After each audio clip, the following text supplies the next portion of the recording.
BZ finance પર CID ક્રાઇમે દરોડા પાડ્યા હતા અને સાબરકાંઠા, અરવલ્લી, મહેસાણા, ગાંધીનગર અને વડોદરામાં આવેલી ઓફિસો પર દરોડા પાડવામાં આવ્યા હતા. સીઆઈડી ક્રાઇમે પાડેલા દરોડામાં ચોંકાવનારી વિગતો સામે આવી. આઈડીએફસી બેંક અને આઈસીઆઈસીઆઈ બેંકના 2 ખાતામાંથી 175 કરોડનું ટ્રાન્ઝેક્શન થયું હોવાનું તપાસમાં ખુલ્યું છે. આરોપીઓ રોકાણ સામે ઊંચા વ્યાજની લાલચ આપતા હતા. 10 લાખના રોકાણ પર ગોવાનો પ્રવાસ પણ કરાવવામાં આવતો હતો. તો આરોપીઓ રોકાણ પર 7% વ્યાજ લેખિતમાં તો 18% વ્યાજ આપવાની મૌખિક લાલચ આપતા હતા.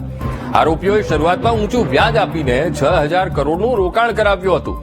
વધારે શિક્ષક અને નિવૃત્ત સરકારી કર્મચારીઓને ટાર્ગેટ કરવામાં આવતા હતા. સાથે જ એજન્ટને 5 થી 25% સુધીનું કમિશન આપવામાં આવતું હોવાનું પણ તપાસમાં ખુલાસો થયો છે. તો સીઈઓ ભૂપેન્દ્રસિંહ ઝાલા સામે ફરિયાદ નોંધવાની પ્રક્રિયા ચાલુ છે.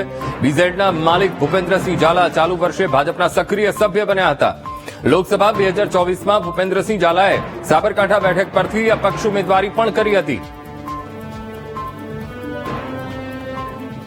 હાલ સુધી કેટલા ભોગ બનનાર છે એ હાલમાં કહેવાનું મુશ્કેલ થશે, કારણ કે મોટી સંખ્યા હશે અને ફક્ત લેટેસ્ટ એને જો બેંક એકાઉન્ટ ચેક કરાવવામાં આવે એમાં ફક્ત 2 એકાઉન્ટમાં લગભગ 175 કરોડ રૂપીસ ટ્રાન્ઝેક્શન થયેલ છે.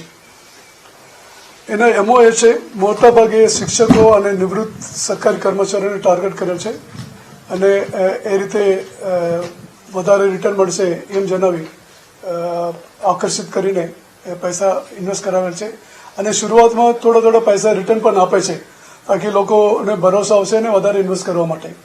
એમ કરીને સિમ્પલ મલ્ટી લેવલ માર્કેટિંગ એક પોન્ઝી સ્કીમ છે, જેથી સીઆઈડી ક્રાઇમ દ્વારા ગઈકાલે કરવામાં આવેલ જે રેડ આધારે મળેલ માહિતી તેમજ જેને પકડવામાં આવેલ એ આધારે હાલમાં એફઆઈઆર રજીસ્ટર કરવાની કાર્યવાહી ચાલુ છે.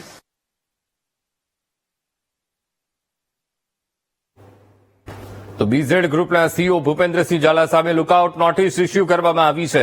સીઆઈડી ક્રાઇમના દરોડા અને તપાસ બાદ આ મોટી કાર્યવાહી. સીઆઈડી ક્રાઇમમાં બીઝેડ ગ્રુપ અને તેમના સીઈઓ વિરુદ્ધ ફરિયાદ નોંધાઈ છે.